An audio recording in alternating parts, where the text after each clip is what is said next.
Hey, this is Shell Hamilton with Meditation Minis, and I was just on my friend Miro's show, Boss to Boss. And if you are an entrepreneur or a wannabe entrepreneur looking for inspiration, this is the podcast for you, for sure. Check it out.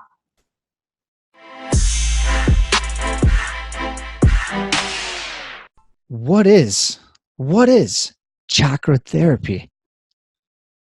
I keep hearing about it. Everybody's talking about it. Not many know about it. What is it? All right, cool. Yeah. Chakra therapy. It excites me that you say that everybody's talking about it because I kind of live in, well, like we all do, I live in a bit of a bubble of like-minded people and I'm like, everyone knows. But also like so many people don't know. No, So definitely not. that's a great question.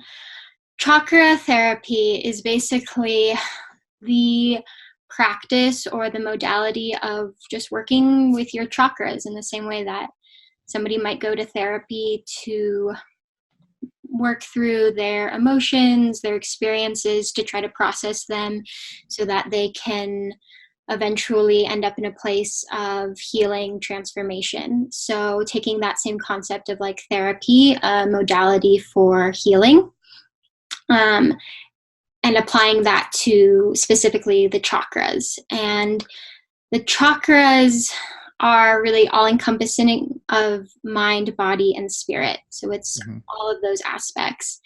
And that's why I'm really passionate about working with the chakras and creating what I call organic chakra therapy. It's because I think to really heal, evolve, transform, grow, we really do have to address all of those parts of ourselves. A lot of approaches, especially in our Western culture, are very like Mhm. one-sided. I'm just going to try to heal my body by looking at it from like a physical perspective, Like or like working out all the time or getting some sort of pills. yeah, it's like taking some pills or getting surgery done, or just like very physically oriented opposed to looking at kind of the bigger picture of like, well, what Mhm. is this chronic pain or this illness? Where is it stemming from emotionally, or what kind of experiences am I storing in my cellular memory or in my body that is creating this experience? Because ultimately, when we do have something like chronic pain or an illness, it oftentimes is kind of like the alarm system to communicate to us like there's something going on here, right? And that may not necessarily just be a physical thing.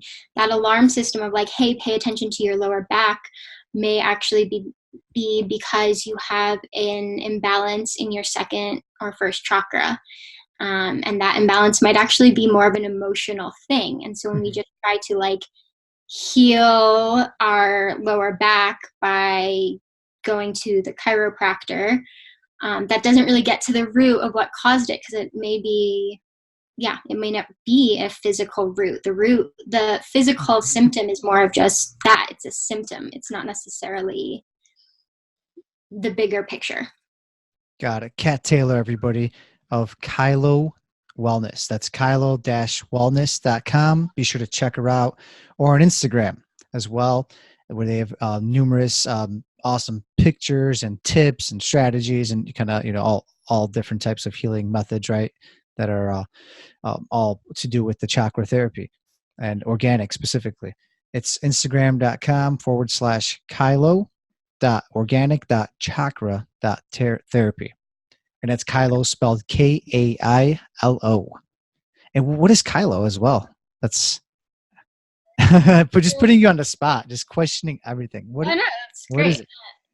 Kylo is the Indo-European root of the words whole, WHOLE, holy, health, and heal. Hmm. And that is really at the root of, the intention behind everything that Kylo is and does. So it's kind of funny you brought up, chakra, that it's mind, body, and soul, right? Those are the three you mentioned. Yeah. I actually got a tattoo of like a symbol that means that. Cool. So it's like I knew one day I'd be talking about it, and for this one most specific moment, I was gonna bust this out, and that's why I got this tattoo. All right. But why do you think that is? I mean, there's definitely a movement, just not just to the whole, uh, I guess not industry, but the whole segment of yoga and body work, and just in general, people are trying to get away from the doctors and away from the medicines. Why do you think there is a movement like that, and why has it taken so long for it to come? Well, I think that there is such a movement because it's so needed, basically. And it's taken a while to kind of evolve because there's just the way that our culture and our society has been set up. It's kind of just been this like woo woo, like Oh yeah. new agey thing that doesn't have credibility or science. And we've been, our culture is so steeped in like the need for science. And there's not a lot of, until recently, there hasn't been a lot of like credit given to these ancient practices and ancient wisdom that for thousands of years, that was the medicine, that was the healing that people were using. And we got really, like with the Industrial Revolution, obsessed with like science and numbers and Yep. things. Studies. And it really kind of led Everything. us away from that. And all of these ancient things were just kind of like poo-pooed of like, oh, like a hippy dippy thing. Yeah. And it's really cool. Lately, science is now proving all of these ancient things. We actually have, like, we can measure a lot of these practices and these healing modalities. So that's one thing, but also it's just like, it's so needed. And like decades ago, really, I mean, we are in a really interesting time right now where the planet itself needs a lot of healing. Our impact as humans here is like pretty undeniable. Oh, yeah. And that in and of itself is creating on some kind of collective subconscious level a lot of distress, for people. And, you can only go on for so long being like kind of unwell until it becomes really apparent. And then that's when people start making changes. And our culture there isn't, unfortunately, a whole lot of approaches until recently that really support that kind of mind, body, spirit spectrum. And so our tendency is to treat people with like a pill or a surgery or all these things that just kind of mask, or they're not really the solution. And the way our system is set up in terms of healthcare and the food system, it's not really supportive of health or wellness. It's kind of an industry that supports sickness because that's what makes a lot of money. Yes, So it does. that the approach of preventative health, rather than waiting until like you're really sick and you have no choice but to change things, is important. And that's not just in a physical thing. People are unhappy. A lot of people are unhappy. They're not living the life that they really want, doing the job that they want, and doing all these things. We're just kind of a product of our culture and our environment that has shaped us to think this is happiness or this is success and this is what you should do and what you want. And people are not buying that. Like, you can only sell that for so long before people are like, is that really what I want? And so people are kind of forging their own paths, and that takes a lot of going inward and learning about yourself. And that's ultimately the journey. And that can lead to, a whole lot of different practices, like you mentioned, mindfulness, different eating habits. No, it's interesting you bring that up. Like, people aren't as happy, it seems like, right? Everybody's complaining about something or something's going on. And I mean, have you found like the cure for it? Like, because I guess the thing is, it takes a while, right? This method takes a while. It doesn't happen overnight, where these pills do, right? Or a surgery does. Sure. That's a lot to do with it. Well, yeah, I mean, definitely our culture is one where we're like, I want this fixed now. I want this fixed 5 minutes ago. And so like quick and easy solutions are really tempting. Mm-hmm. I get that. We live in a busy time. Now, right? Oh, Yeah. constantly. And it's easy to just like take something and, you know, try to move on with your life.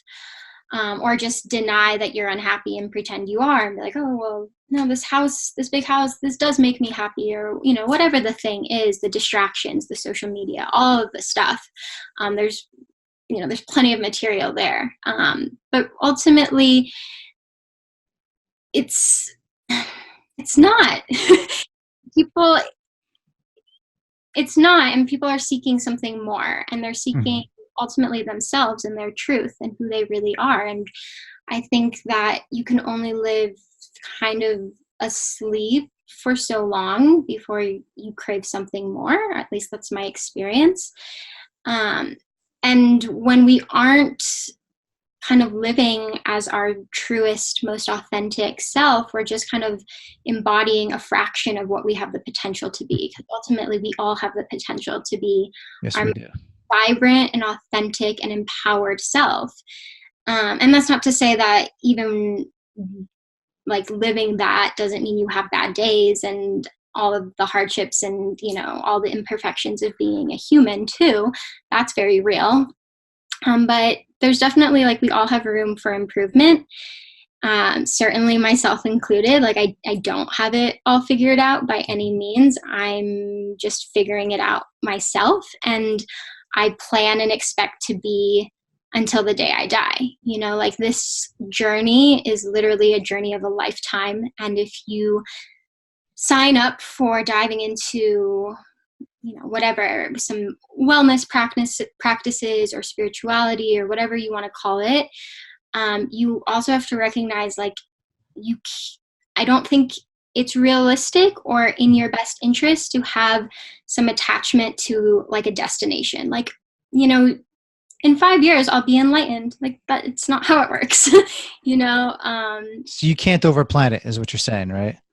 You can't overplan it, but you just have to embrace the process and realize that you're going to grow, and you also probably won't reach some plane of, like, enlightenment or being this perfect being who doesn't have stresses and gets angry sometimes and sad sometimes and, like, all of those things. But it's the way, the visualization that I have is, like, it's kind of a spiral. And so we can come back and revisit some lessons or, like, revisit working on a specific chakra, but be in a completely different place with that.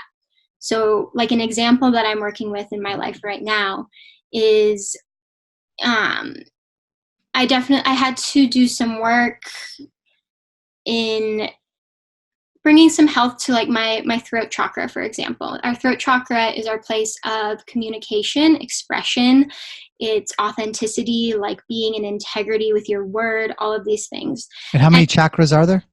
7 main chakras, but there's, like, lots of kind of, like, micro chakras. But just the 7 main ones is, like, plenty of material to dive in really deep with, and to focus on. So I did some work in terms of bringing greater alignment to my throat chakra. And I can honestly say that I feel like I have a really healthy throat chakra in my personal life with, like, my family and my friends and my work and things like that, of really being authentically, clearly communicating. Is that what it means? Because you're using the throat to communicate?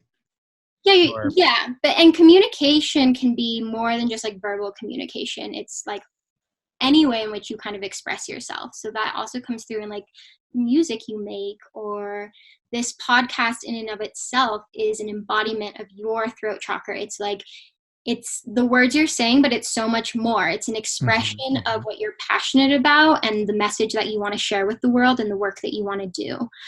And so that leads me to kind of this expansion piece. Like, here I am in a place of my throat chakra is healthy and strong, and, like, the people I interact with day to day. And then maybe somebody invites me to do, like, a podcast interview or to, like, speak in front of a lot of people. And then I'm like, ooh, wow, that's an edge. That's uncomfortable. That's, like, outside of my comfort zone. Oh, yeah. This is, like, life presenting me with the next iteration of, like, up leveling my throat chakra. Like, okay, so like, yeah, you got that good with your home life. Now, like, how do you handle that and embody that to an audience of a bunch of strangers? You know, and then 10 years from now, I might be like, I'll get comfortable in this realm and I'll be faced with another opportunity to kind of like up my game again. And that's forever and ever in life. I don't think you reach like, you know. Right. There's no point of like, that's it. We did it all, right? There's always going to be something new, something else out there for us, something new to achieve. And do you think this is like keeping you young? Is this like keeping you fresh? What do you think? How much, because it seems like you're embracing the moments, right? Yeah, totally. I think like basically taking care of your well-being is 100% going to contribute to your vibrancy, your youthfulness, all of these things. Because ultimately, when we are holding on to emotions, experiences, things that need healing or releasing, they bog us down and they make us heavy. And when we can kind of like let go and navigate our life with ease and grace, life doesn't have to be so like stressful, or we don't have to be a victim to our circumstances. We can become really empowered to be living our life in the fullest way. And opening ourselves up to like a healthy flow of energy is, you know, it's like drinking in really fresh water. I mean, it is like our energy is our life force. So when that's at full capacity, it permeates into everything you do, all the interactions you have with your friends and family, the job you have, the work you do, everything. But not all of us, you know, most of us don't have like, we don't have that access to that. At least it seems like, right? A lot of us are working the 9 to 5. We're literally zombies. We're doing what we got to do. There's no time to even step back and think and breathe. So what kind of words of advice do you have for a lot of these individuals? Because, you know, they got families, right? They got children, they got a mortgage. At least that's what everybody tells me. So they can't just leave a job or can't just step back and breathe because they got to be in it now. Yeah. Well, I can totally relate. Like, and I'm sure you can too. We're both entrepreneurs. Like, that is real. But like, I don't have time to eat right now, or like go to the bathroom. I'm so stressed, you know? Like, for sure, that's so real in every person's life. And that's the beauty of like the practice, is that you ultimately are seeking to integrate it into everything you do. So it's not like this separate compartmentalized, like, this is my hour-long morning meditation where I'm like the zenned out blissful goddess, and then I like clock out of that space and enter this space, and I'm just like this monster of a person who, like, you know, all of these things. So that's the practice, is like, how am I stressed out and I have this deadline and all of these things are happening, and I am still aware of my breath. I am still taking care of myself. I am still showing up to the conversation that is like, I'm so annoyed about. I'm like, oh my gosh, how did this go wrong?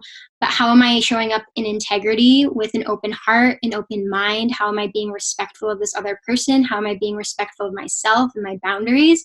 So life and all of those like distractions, like the things that keep us occupied, are exactly the arena in which we bring this forth and we live it and we embody it. And for the people who are like, well, but I don't have time for that. And Exactly. Where do I start? I feel like that's a really present and pertinent question, because that's definitely where I'm getting at. Like, what do you do? Yeah, because I mean, there's so much information out there, and there's so many different practices and healing modalities. It's like, do I get into yoga, or do I get into meditation, or do I get into the chakras, or, you know? And then even within that, it's like there's so many styles of meditation and so many styles of yoga. Like, which one do I choose?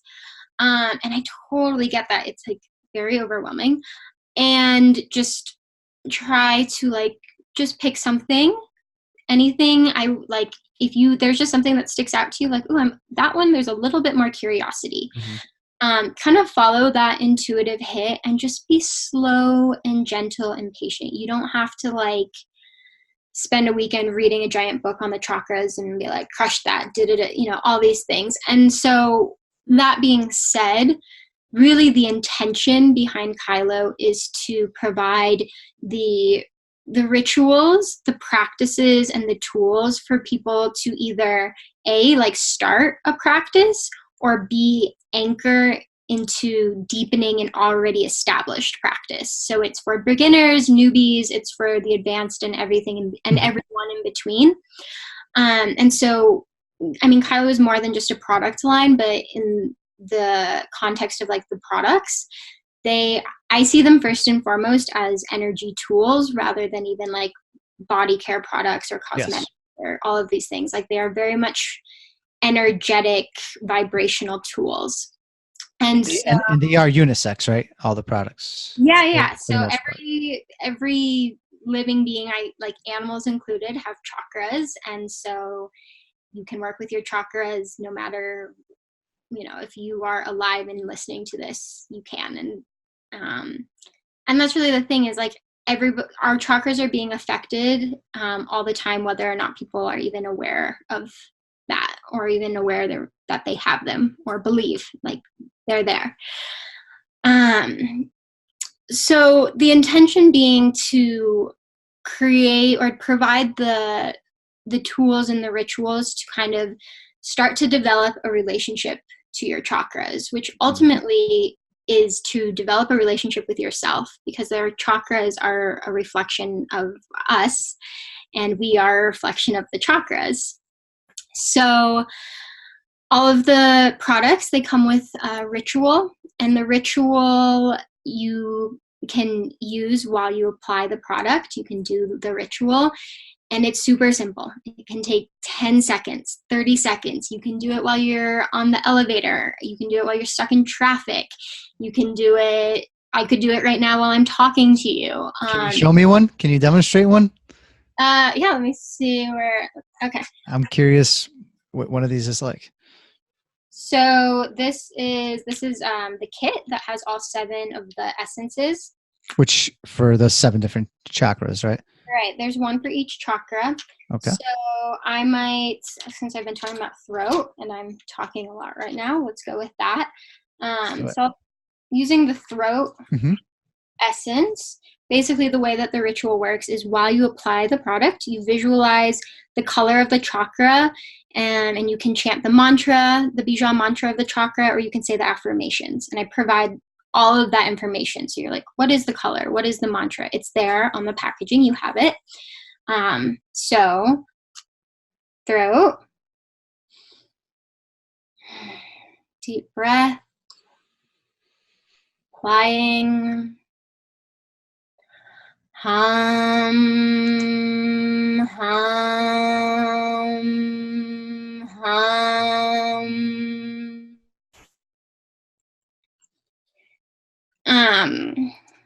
So that took maybe 10 seconds.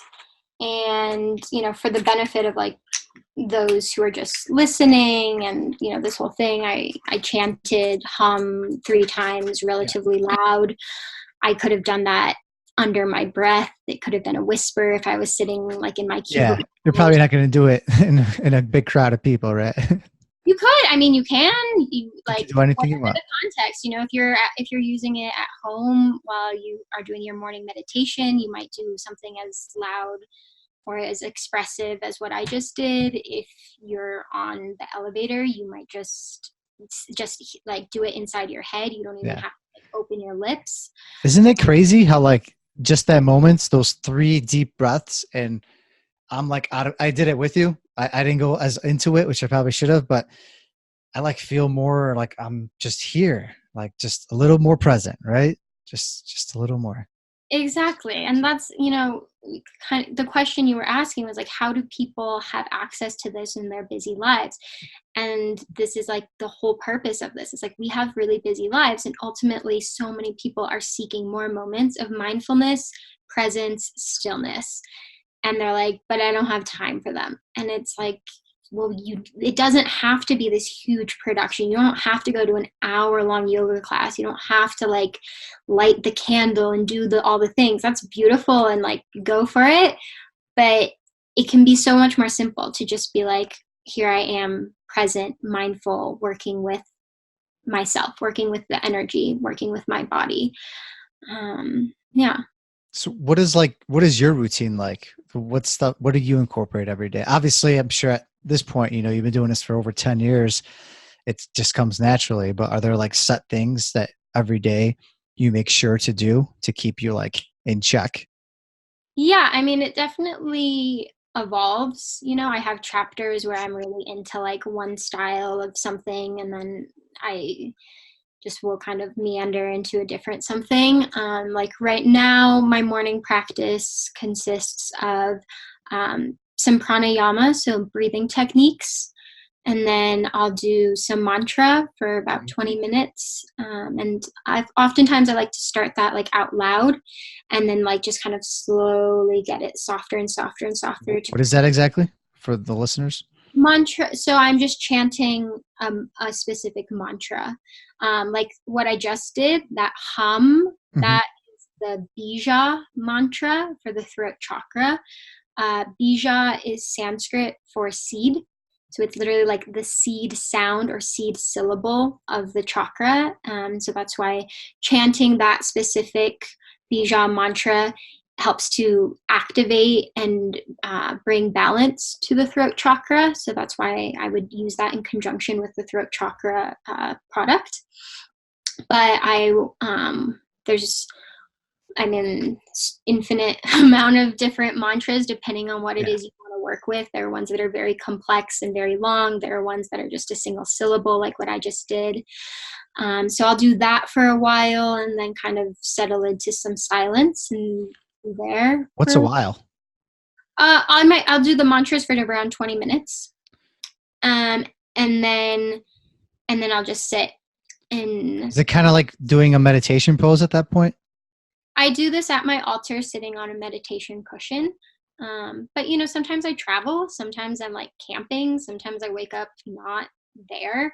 And then it looks like, you know, whatever it is. I'm sitting on a rock next to my tent, or I'm like in a hotel room, you know, whatever it is, or I'm in an Uber on my way to something.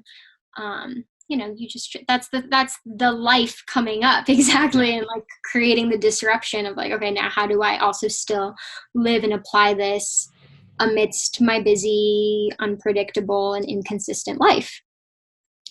Yeah, and then, you know, I try to. Yesterday I went on a hike. I like to be out. I like to get outside in the morning, or I'll do a yoga practice at home. It depends on my schedule and what I'm in the mood for, but I do try to kind of prioritize something, whatever that looks like. And maybe like, you know, I woke up late and I don't have 20 minutes to do mantra. And Then so what? it's 3 minutes, you know? So as long as you get that moment usually in the morning, right, to start off the day, something to sort of just and that's just what works yourself. for me, you know. I think it's really important that people find what works for them, because it's for you ultimately. So if I think having some sort of like, this is the way to do it, can be really of disservice to people. True. Because then it becomes more like a chore, right? A to-do list. Yeah, exactly. And it doesn't honor, you know, the individuality of every person. You know, different styles, like mantra might be like the worst thing for some people. Like they just can't stand it. Yeah. But some other technique is like drops them in really deep and is really restorative for them. And then that can shift. 10 years later, they're like, oh my God, mantra is my favorite thing in the world. And this other practice I used to do just doesn't really do it for me. And that's just being like fluid and aware of what works for you and what doesn't, and trusting and honoring yourself to be your own guide through that. So before you kind of got into everything you're doing now here at Kailo Wellness, once again, everyone, it's Kat Taylor that we're interviewing right now. Check her out at kailo-wellness.com. Before you got into this, though, what was there a moment when you were like, this is it, enough is enough, I can't do this 9 to 5, this life of being bossed around? Was there like a bubble, a light that hit? You know, I didn't have a moment of feeling like kind of fed up with my life. I think I'm really grateful because from a very young age I've been really passionate about all of these things. I've been learning about them since I was like in middle school. I was like reading about crystals and things. And then like as soon as I turned 18, I decided to put off college to just travel the world for a few years. And I've just kind of always followed like my intuition and my heart and trusted that if that's what I was feeling called to do, I was exactly where I was supposed to be doing exactly what I was supposed to. I actually haven't, I think just my personality type, like I don't really work I haven't done well being bossed. I can only withstand that for about like a year. And then I'm like, okay, now I got to like do my own thing again. So, before Kailo, I was already living a life that was pretty in alignment. I was working as a massage therapist and energy practitioner. Oh, okay. Already working with energy work. I was already working with these modalities, sound healing and crystals, all of these aspects that are incorporated into Kailo now. So that was in alignment. And also I was still like working for someone else. I was working at a large spa. And the moment that made me kind of decide to really like follow this thread and create Kailo was just that the intuitive hit was so strong. Like I had the idea and just all of me was like, do this. And because I'm familiar with my intuitive hits and this process, and I trust my guidance, that it was really easy for me to be like, I'm going to take the risk and do that. And, I still kept my job at the spa for like 8 months after I started Kailo. And then after that, I was at a point where I was ready to transition to doing this. Kind of as a security blanket, right? Until you had your own clients, your own following, essentially. Yeah, exactly. And basically what I was doing with clients was very like one-on-one in the physical.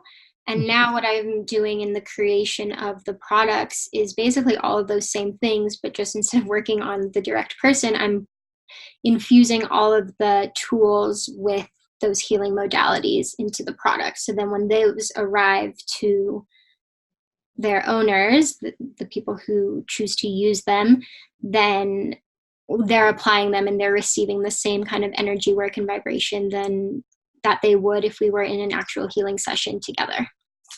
And you mentioned that you didn't go to school. Do you support that at all, or how? Because I know that's such a hot topic right now. Going to school, not going to school. Yeah. For me, I mean, I have no regrets. I'm super grateful that I made that decision.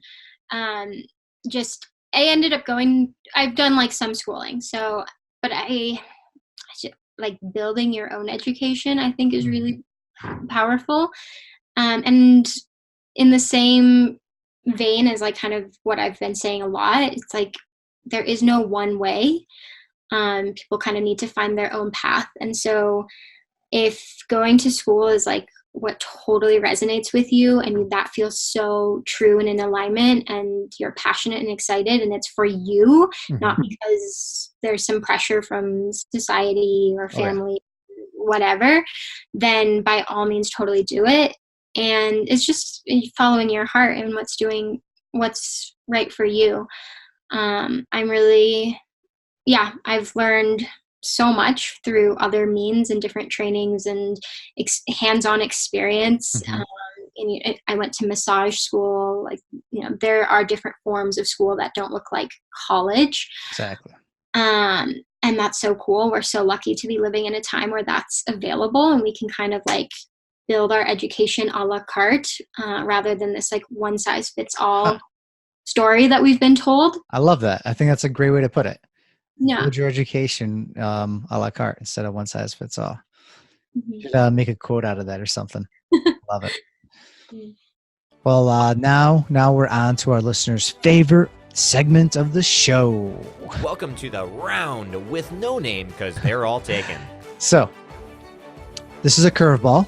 I know that you probably weren't expecting this. So here we are. We're gonna make you think quick. So not to even put more pressure on you, but you get 5 seconds to initiate an answer. We just want you to kind of throw things that you think of first, and we're curious what they are. Otherwise, I have to deal here with my producer, Steve Wiley. He always comes to my house in my studio when I'm recording for some reason, and he lurks in the background, and he comes on and gives me a tough time if I go over the time. So Okay. hopefully I don't have to deal with him, because I hate looking at him. I didn't say anything. All right. What is your favorite book? Oh, The Red Tent is what just came to mind. Your favorite movie? Wow. Beep. Beep. Oh, man. That's it. We're done. You're stranded on an island. What is the one item you want with you? Can't be a person. Oh, the one item I want with me. I feel like I would need nothing, honestly. You are probably the first ever person that said nothing. I That's mean, awesome. because really, I'm just like, I can be anywhere, like when you can drop into a state of like not really needing anything. I don't know. I would want water. I'll take it. We'll take it. If you had an unlimited amount of money right now and you could start up any business you wanted, not your own, what would it be? It wouldn't really be a business, but it would be a community.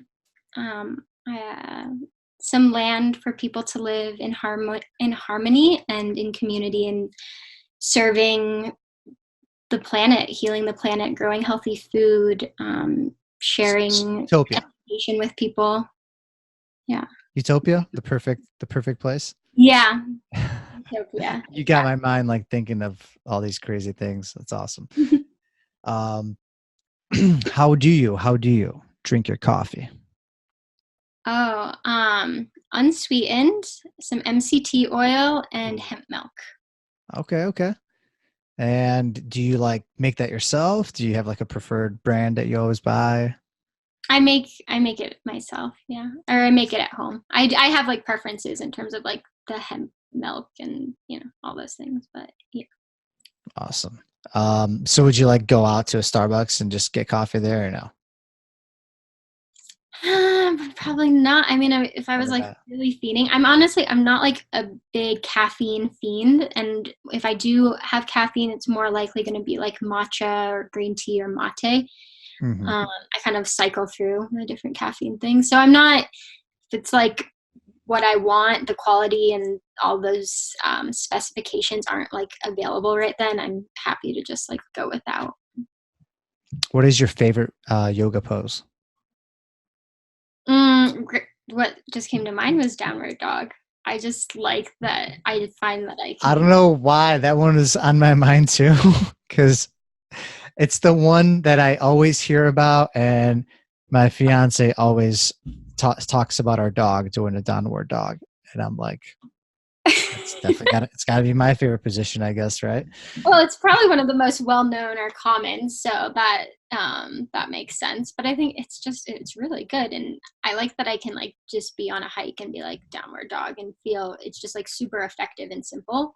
But in that same vein of like super simple and effective, Shavasana is also great, and I think that might be like laugh worthy to people, because I think you're just like laying down or sleeping. It's like so easy, but really, because it's so easy and you can just lay there, it's also the greatest opportunity for your mind to wander. And so that's really like the practice of Shavasana, is like how present can you keep bringing it back, right? Yeah. Same present. Is entrepreneurism a fad?